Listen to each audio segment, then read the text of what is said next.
Okay, since we had some technical difficulties last week, we're going to go back and revisit the narratives, particularly our family narratives that we pulled off of our genograms, and try to offer that as a quick summary before we charge into the items from this week. So anybody feel compelled to start? I'm happy to go first. Okay. So remembering what I mentioned last week and a quick recap. One family narrative that we have that I know I've already mentioned, but I'm continuing to appreciate how powerful it is, that, there's been lots of immigration, in my father's generation, and then my grandparents' generation, coming from Europe, siblings spreading out over the world after the war, my father immigrating from South Africa to Australia, and then now me immigrating from Australia to the US.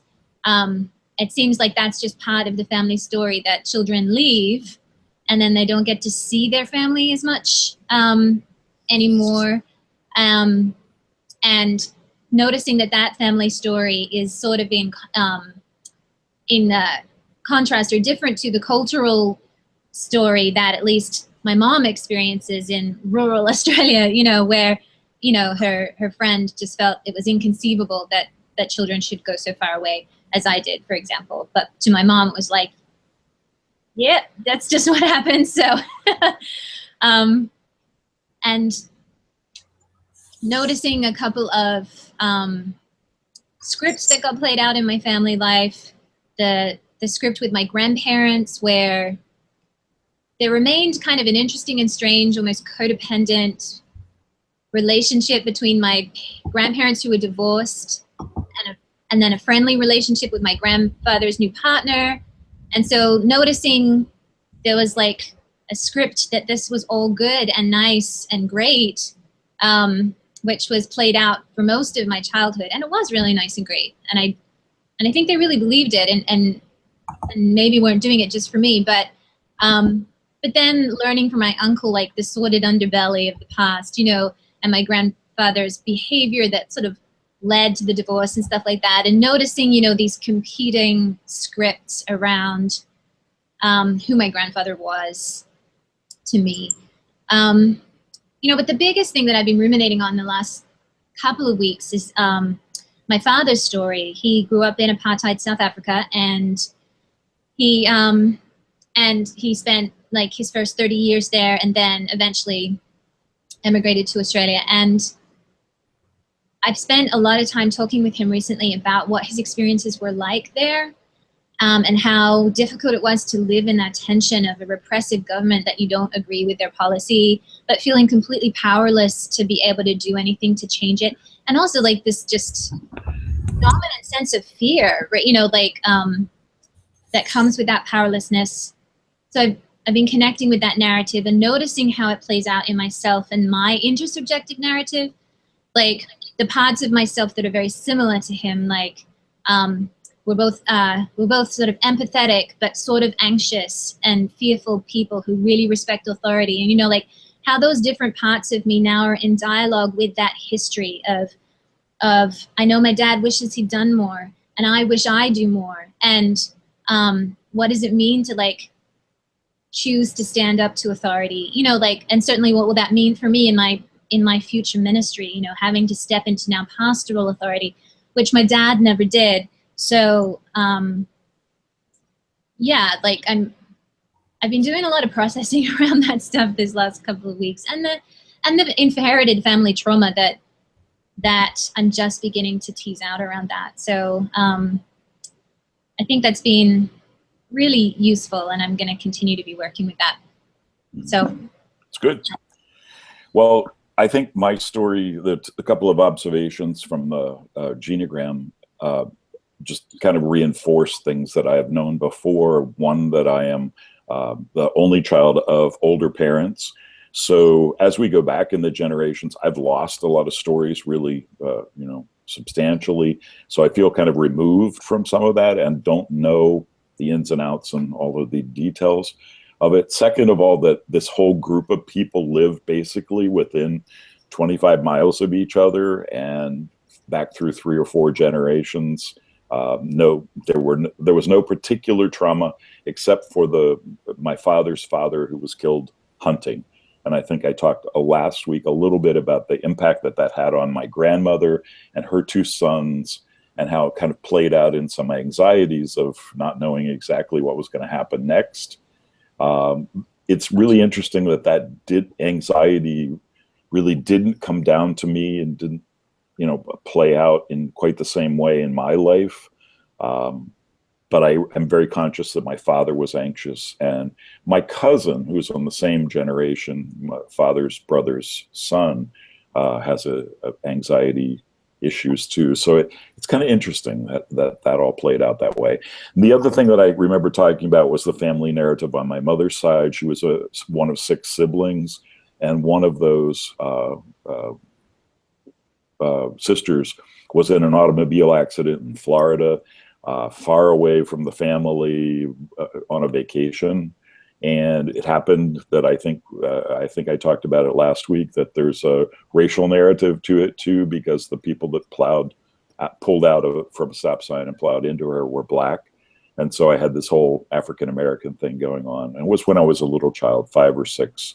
But there was a racial component there, and then there were continual sort of, not necessarily triangulations, but that sister became the focus for as long as she lived, of the rest of the siblings and their care and concern. So I think that was my family narrative that played out. And of course, like Shada, like you said, it kind of plays into some interpersonal inside stories. When I hear these different voices talking to me about, relationships and interacting with people, and, is there something wrong with me because I don't have all this trauma in my family, or that's why I get kind of freaky about the wounded healer picture. And I think we kind of touched on that last week. So Adam, you're on. How's that? Okay. I talked about some of those sort of family legends that aren't always true. My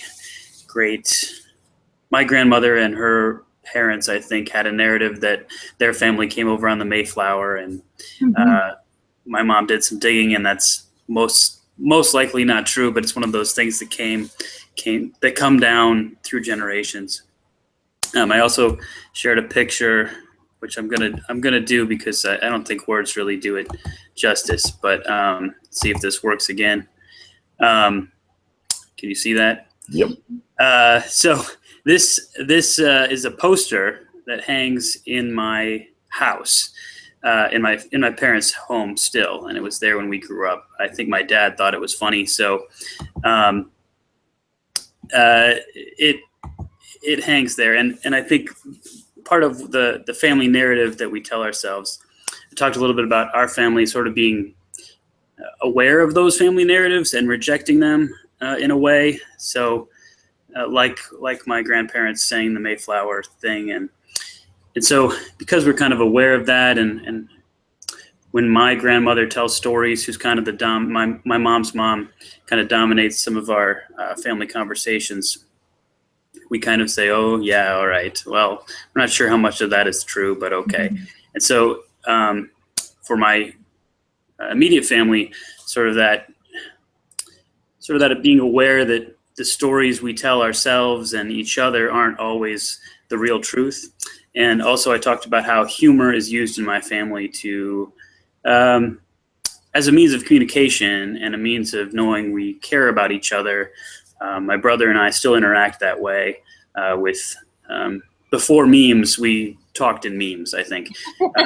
We talked in shorthand and quoting movies and television programs that we found funny.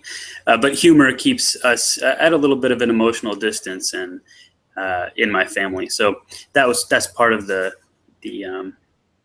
kind of language of how we speak to each other. I think that was the main thrust of it. Was there anything else I missed? I can't remember. I remember saying I just can't compete with apartheid South Africa.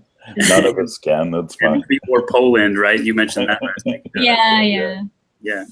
So. Okay, well, that's kind of what we missed out on last week. But let's kind of turn to this week and the whole idea of the wise fool as a pastoral image. The first thing we want to talk about is a little bit the Today Show clip of the early Godspell production and the later The View clip, and what you saw as different in there. I don't know. The whole thing is kind of crazy, and it's supposed to be crazy, I guess. I love Godspell. I loved Godspell growing up, and I love Godspell now. So, what did you see? What did you bring into it? I've actually never seen Godspell, so really? Yeah. So I hope to someday. I mean, obviously, I'm familiar with some of the more iconic songs, but no, I've never seen it. I have sort of an ambivalent reaction to like the whole wise fool archetype. I think it can cross over into creepy sometimes, which I think is part of the point, right? Like, because the fool is a fool, but a wise fool. Like there's a knowing in it, which makes us feel uncomfortable, and we don't always know why necessarily. And so I definitely was feeling like there was that sense of knowingness in the early clip, that sense of wise fool that made me feel a little uncomfortable, which wasn't as present in the second one, because I just don't think that character was in the same way tapping in as fully to the wise fool archetype. It was more like they focused on relatability, right? It's like, like foolishness or folly as relatability. Yeah. And that's different, right? Which that can be a part of the whole folly idea, but it's not the same thing. And so it's just a different take and a different character completely, and a different message then. Yeah. It requires such an ability to be extemporaneous in your thinking. I mean, we don't have the writers of the musical writing for us as we walk into a hospital room or whatever. We don't have Shakespeare writing for us so that we could be thoughtful fools. I don't know. I like you say, a little bit creepy, a little bit, am I over the edge with some of the weird stuff that's going on in my mind? That little wise fool that's talking in there. Just the difference in the costumes between the two characters too, I thought was interesting. I mean, very white bread, with the T-shirt that says co-pilot, haha, which kind of fell flat for me, the second one, as opposed to the first one, which was, a more clown-like. Yeah, agreed with that. Co-pilot shirt. It's a baseball jersey, right? Sports.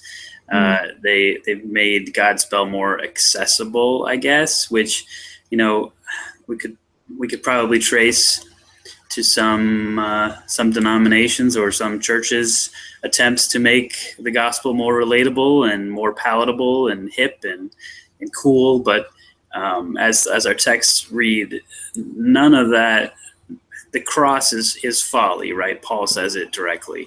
It doesn't make any sense. It's relatable and completely mysterious and unrelatable at the same time. So the 70s version of Godspell, right, I'm with you, Shad. It's just kind of creepy sometimes. It's because it's coming out of that kind of hippie sort of thing that I never really I get, but it seems old and outdated. So they updated it for the later version, but I think they could have done a better job of bringing the weirdness of the gospel into the costumes and the characters.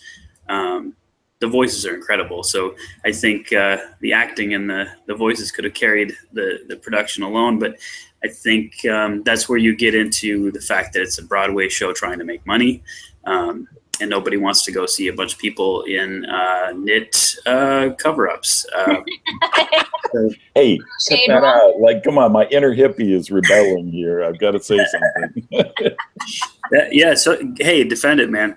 But, yeah, no, it's like that wise. I really connected to the wise fool readings, and maybe it's because my family uses humor, and so a sense of the absurd and a sense of a well-timed phrase or a well-timed truth can really help.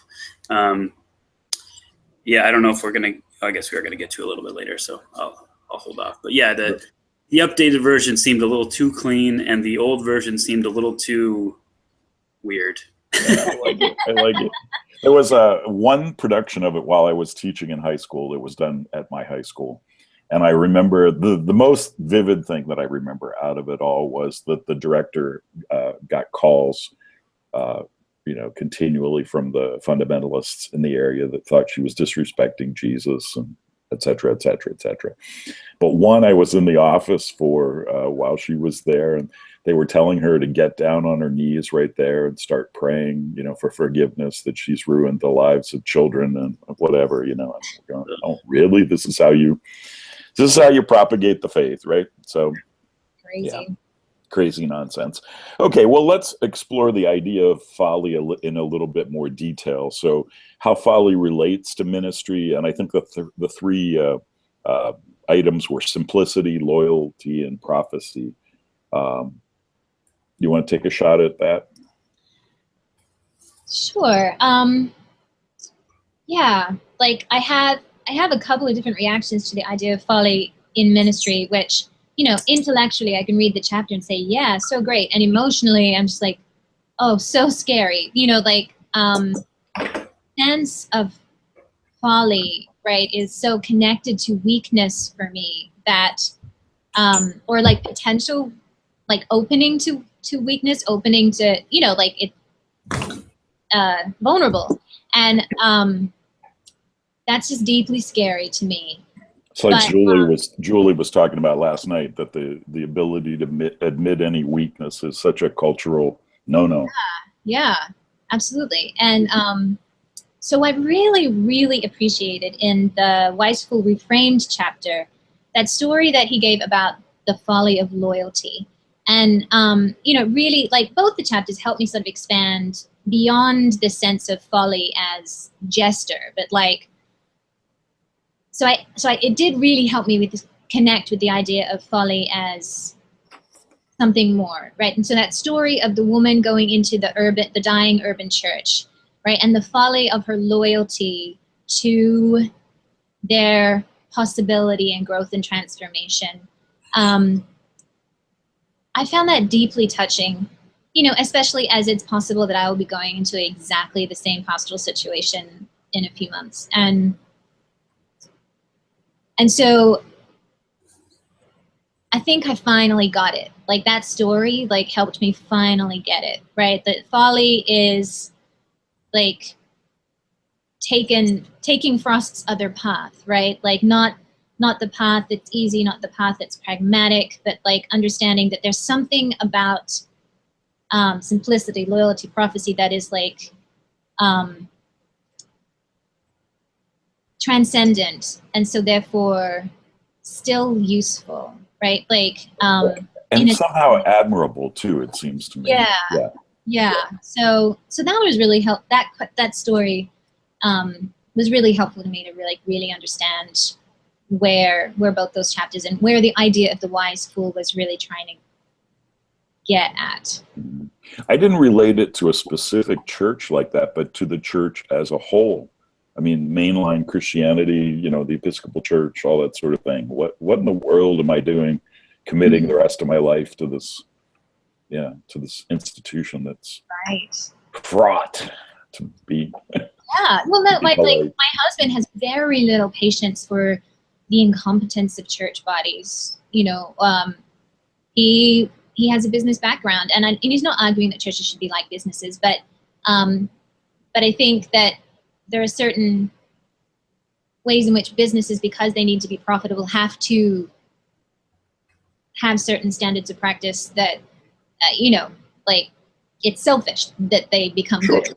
Fail fast. Exactly, right. And so never fail fast. Right. And so, yeah, like, and that seems, as you were saying, like, absurd. I think it seems absurd to him that I'm entering into in that way, like knowingly entering into something that's gonna make me crazy. you know, like, it's like, yeah, yep. So true. That's exactly what I am consciously doing. So.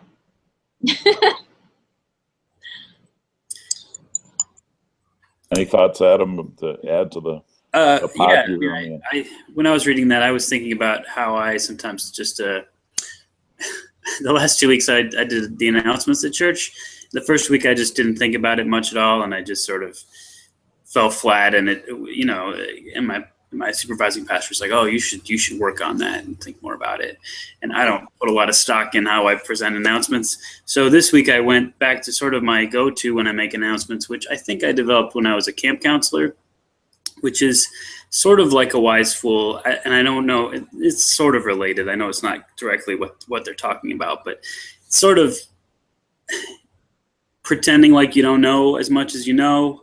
And what that allows for is a bit of humor and a bit of connectedness.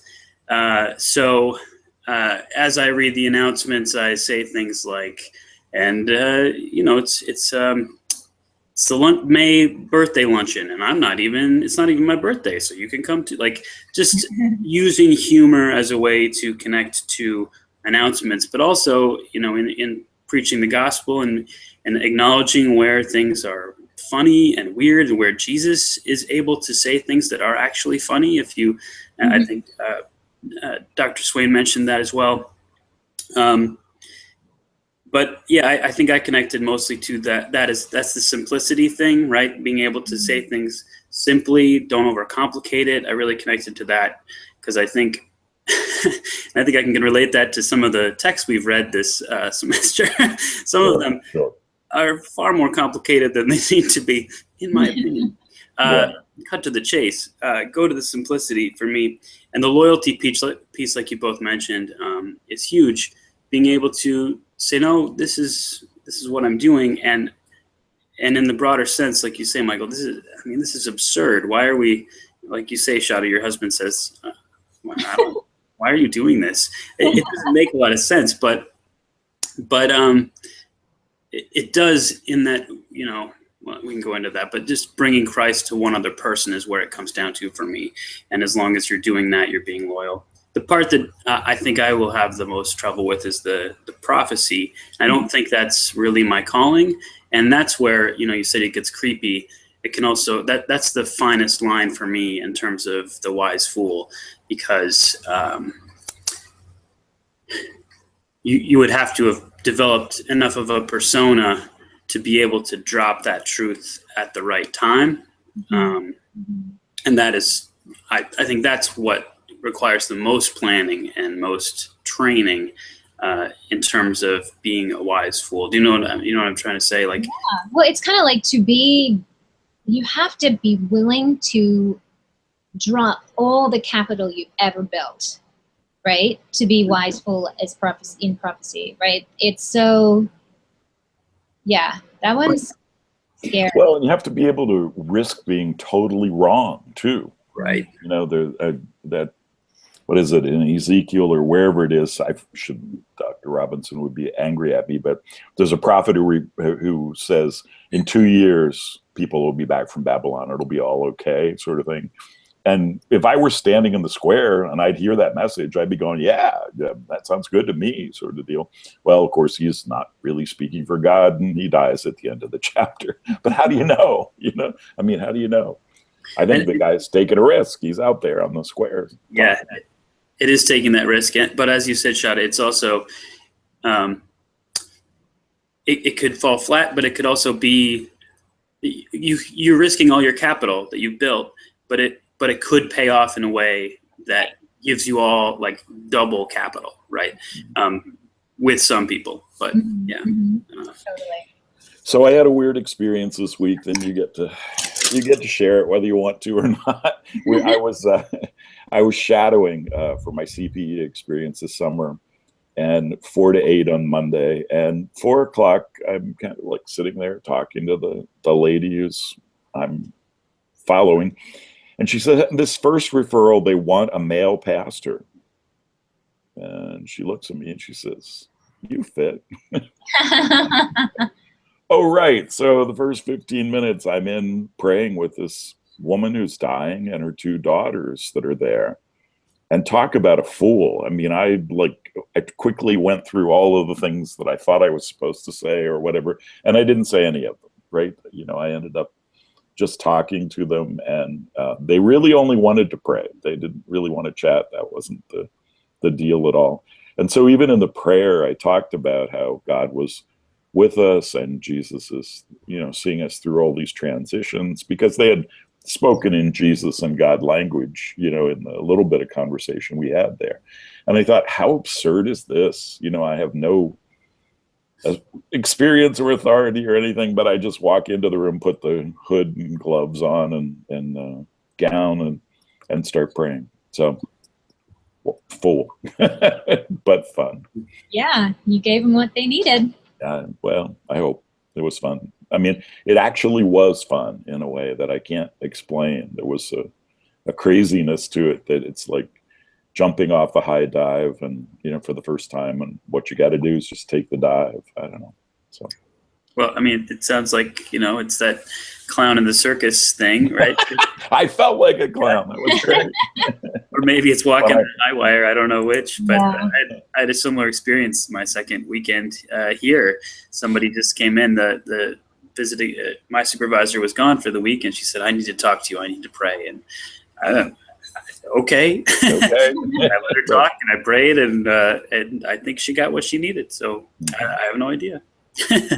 Before we leave this folly thing, Dr. Swain asked us to think about it in terms of being at seminary and being at LTSP at this time.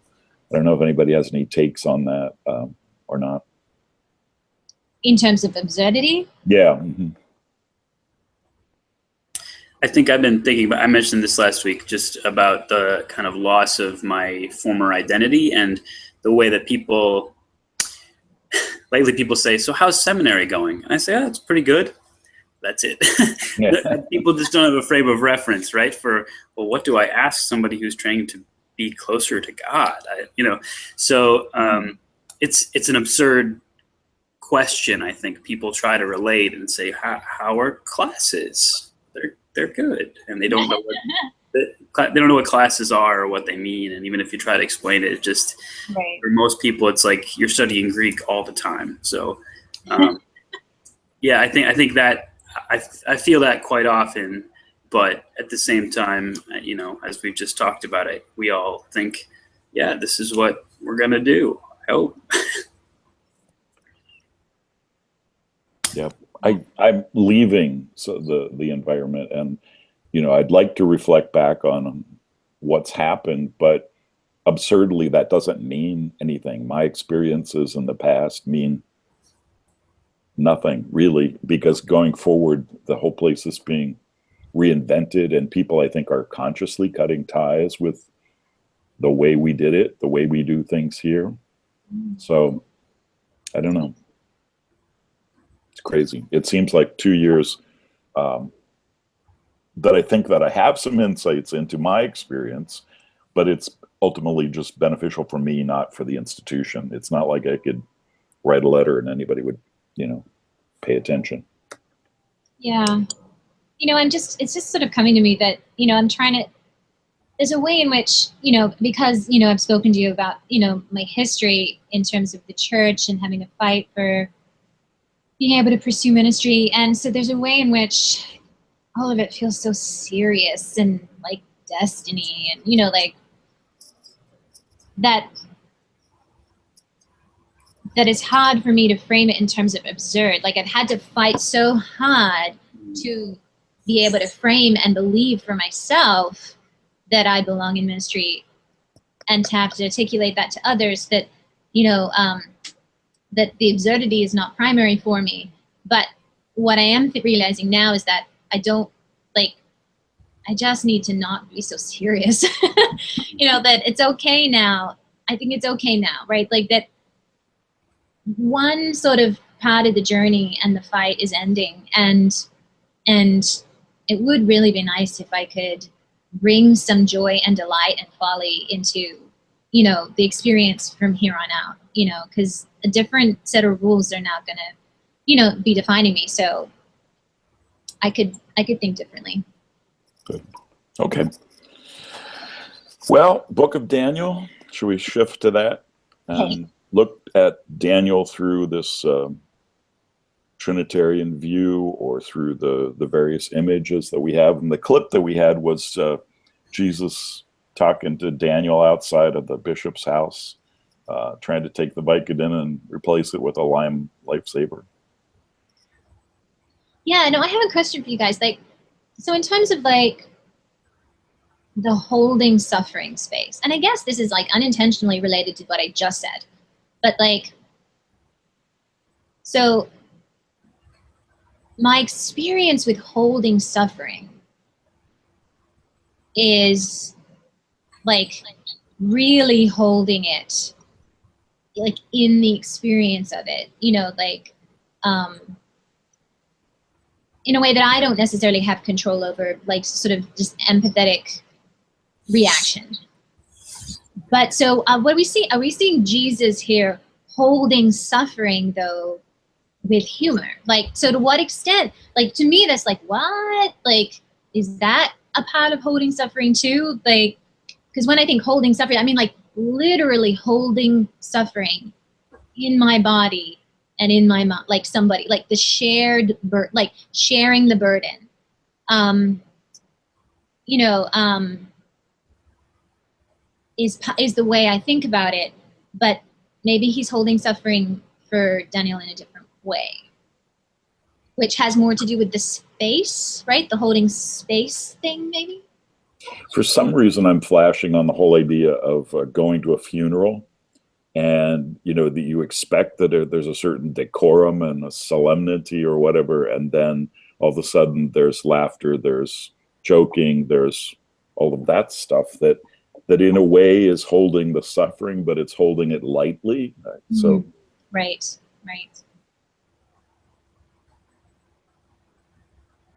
Yeah, I agree. Yeah, I mean, I think I see Jesus there demonstrating. I connected a little bit more to the shepherd, the wounded healer, and the wise fool, and I think Jesus is doing all those things in that short clip. He first takes the Vicodin from Daniel, and this is that's a shepherding move, right? That's using the crook and pulling you back from the edge. He's the wounded healer. He relates. You know, Daniel says, "Well, you don't know, what does he say? You don't know what it's like, or you don't have any problems." And Jesus is like, hello. Of course I do, and nobody wants to listen to them. Yeah. And then he gets to joke, and I think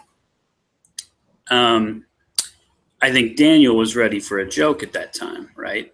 Like you're talking about, Shada, we hold that suffering space so seriously, as we should. Mm-hmm. And there are times where it must be serious. But there are also times where when you release with a bit of laughter, that burden, right, that we see with Daniel and Jesus,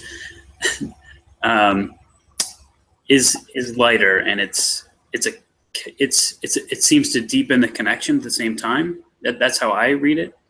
I think it's about the transforming part of it, right? Right. Like, not static anymore. It's like, right. Yeah. Yeah, and I think Dr. Swain mentioned that, right, in one of her first experiences. The professor said, "That's great, but now you're stuck. How do you move it forward? How do you change it into something where you can both move from the place of empathy?" Yeah.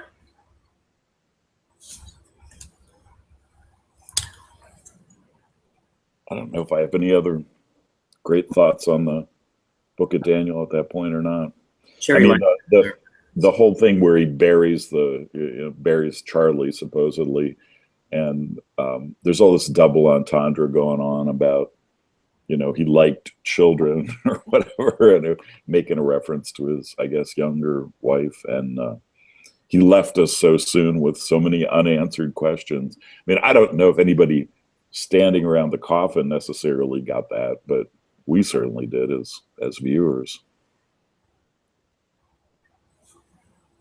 Yeah. Well, I think Dr. Swain mentioned in the lecture about was there something that Daniel repeated that God had said? Yeah, that life is hard, and everybody has problems, or something like that. I think it was. Yeah. Right. So representing a sense of having assimilated and transformed his own suffering and being able to use that. Yeah. Okay.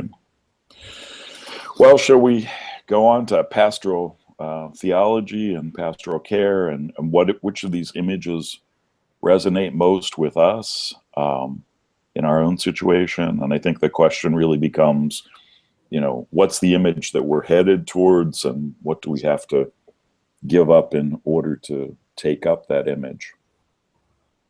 Maybe seriousness is one of those things too. Yeah. Oh, I'm happy to go.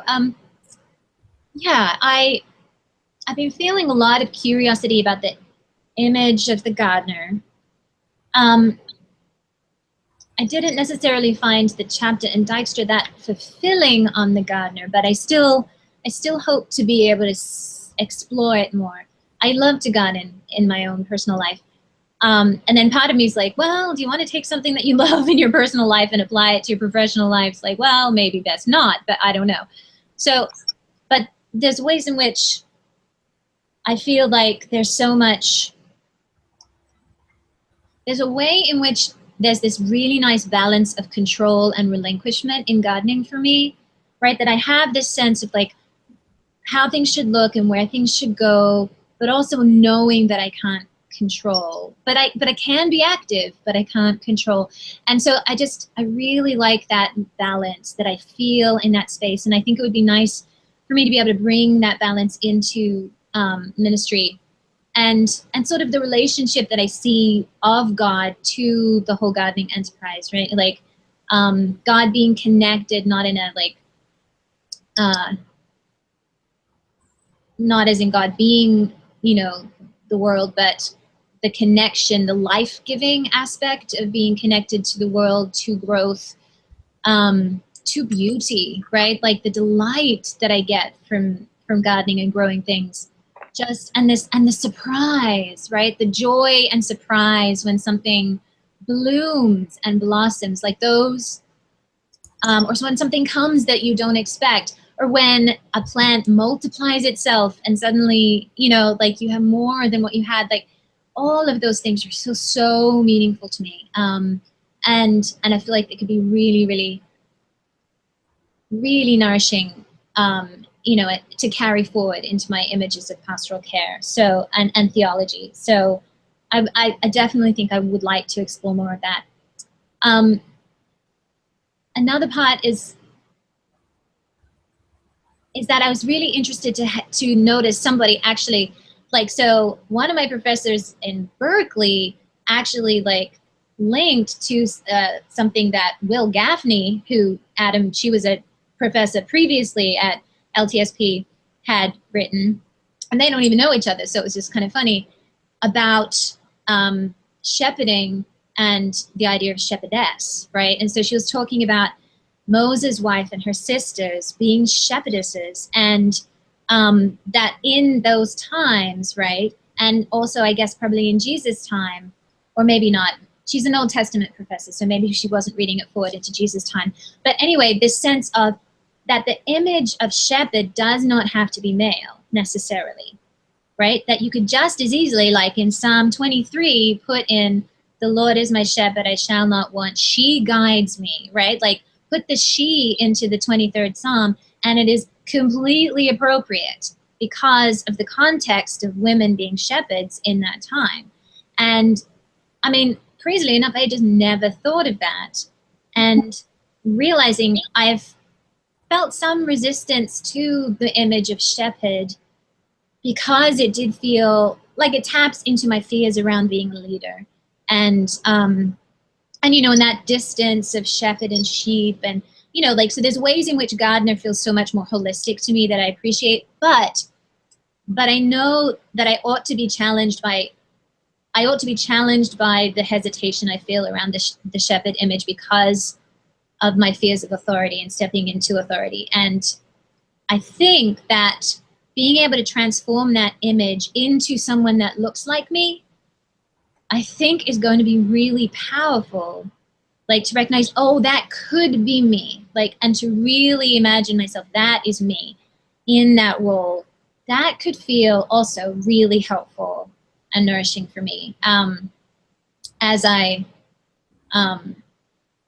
work with these different images. So yeah, those are the things I was playing around. And so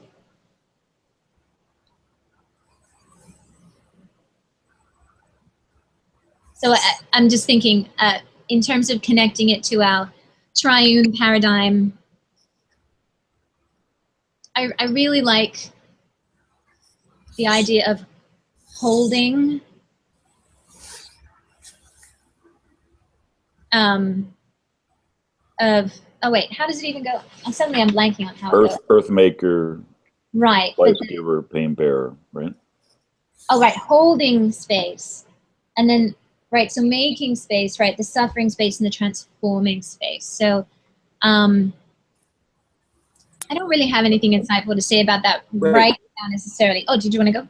No, I just want to say the gardening thing, the thing that's nice about it is the agency, the question of who has the agency in it and the context that matters. I like that a lot. I think that the question is sometimes you get a plot of land that is just not particularly fruitful.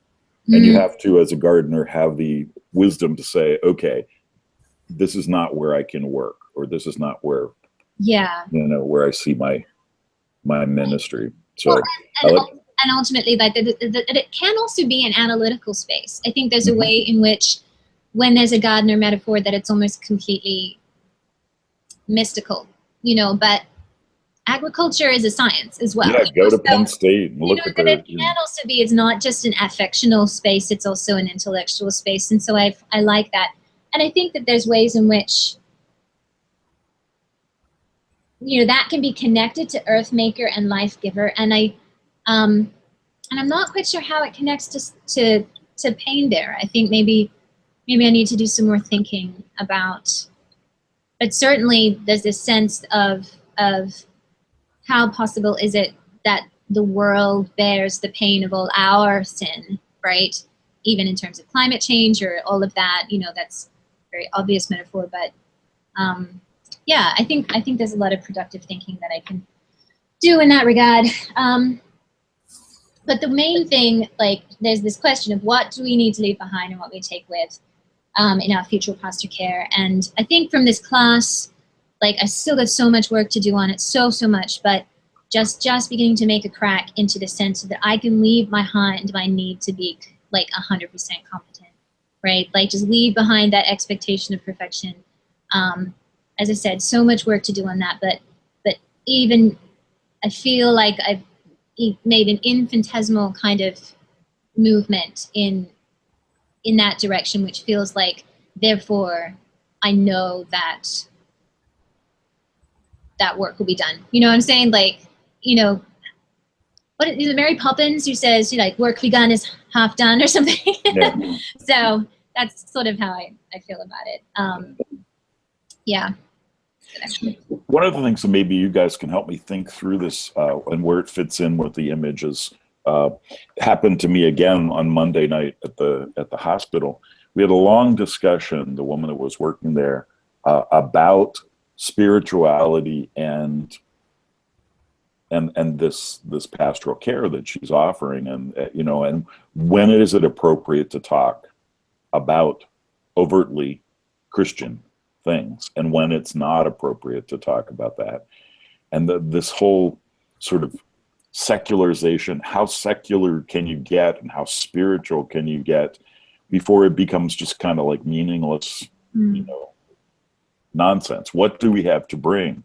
Do we have Paul's, Christ crucified to bring, or don't we? Do we have to, downpedal that? And I don't know where that fits in exactly in all of these images, but the question is, right now we have people who on their deathbeds are thinking back to maybe some connection that they had with the church.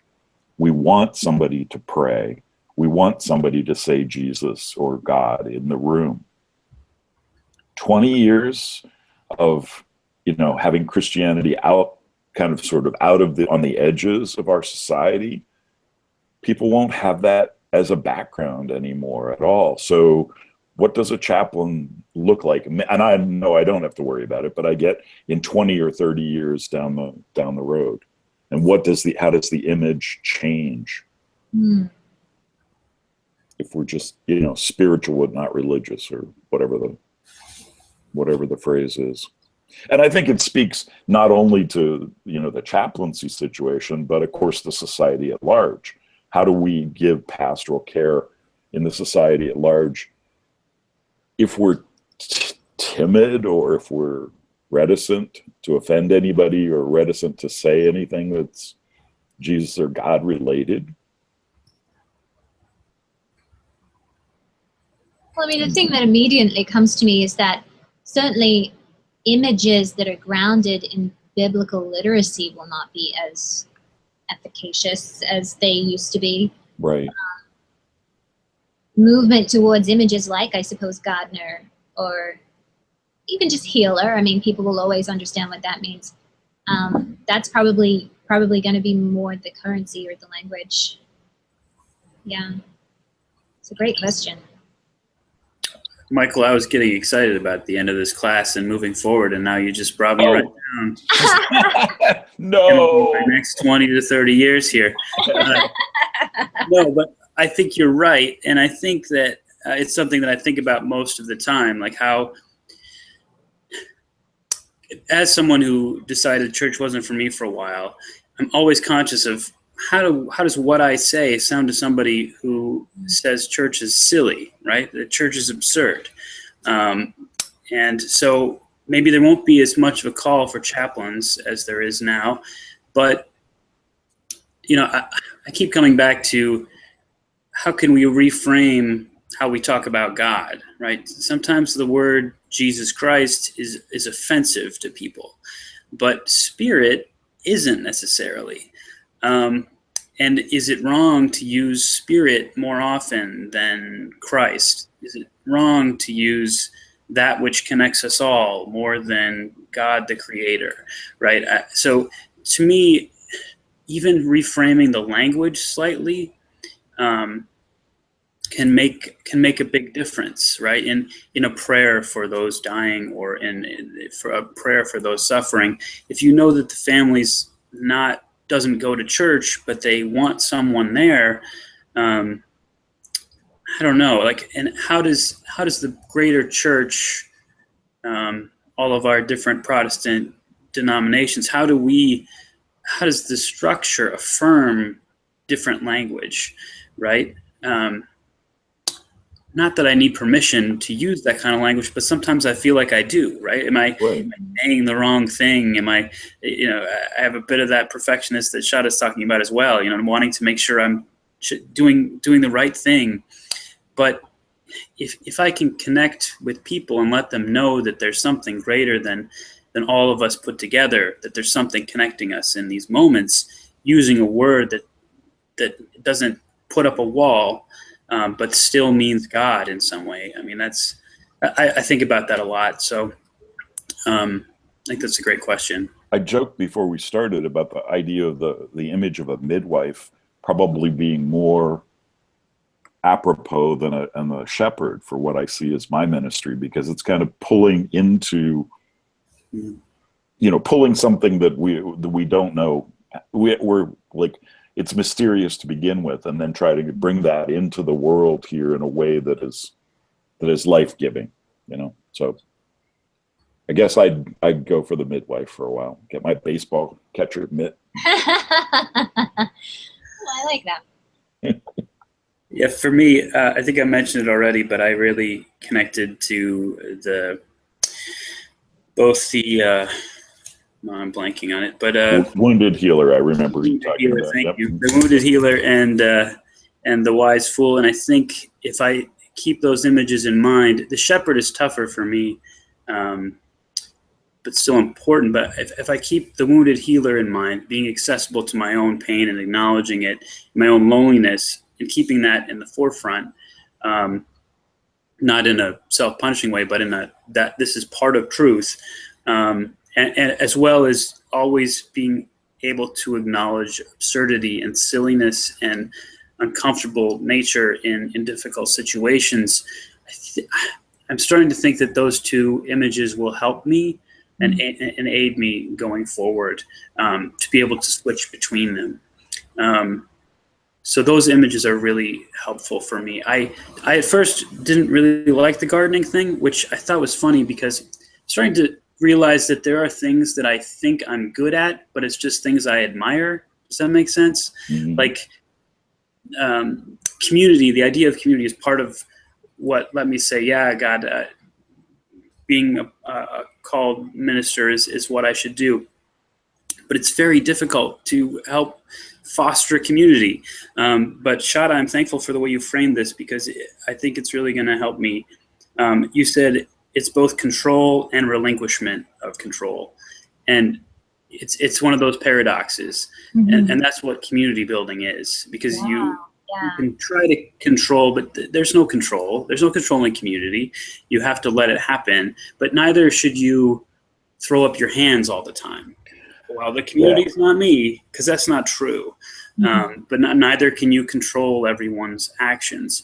So it's one of those balances of paradox as a gardener. That's really helpful. And also you mentioned something that I'm going to take going forward, which is delight. I'm really grateful that Dr. Swain mentioned play again, which was from the Yaakov Haman book, which when it came up, I was like, yes, this is it. And then I promptly forgot about it, which I do with many things.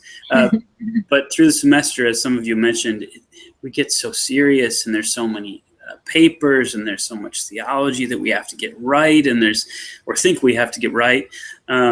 So much we have to do, but if I can't play, if I can't be a fool, if I can't have humor in this role, I know I will not make it. So I'm thinking of just putting up play right above my desk, so that when I get too serious, I remember that even in exegesis, in scripting sermons, in forming sermons, in pastoral care, in council meetings, if you don't have a sense of play occasionally, I mean, I know that if I can't frame my role as someone who plays, then I will not be a good pastor. Yeah. So that's what I'll take with me. Sounds good. Any last comments? All right. I just want to say thanks to both of you. I feel like my I left gosh. you a very wise group. Your comments. Only because of Shada. She brings the wisdom. She brings the wisdom. No, this has been really fun and rewarding. Absolutely. Let me stop the broadcast and see if this really recorded, because Yes. I was freaked out last week. So hang in.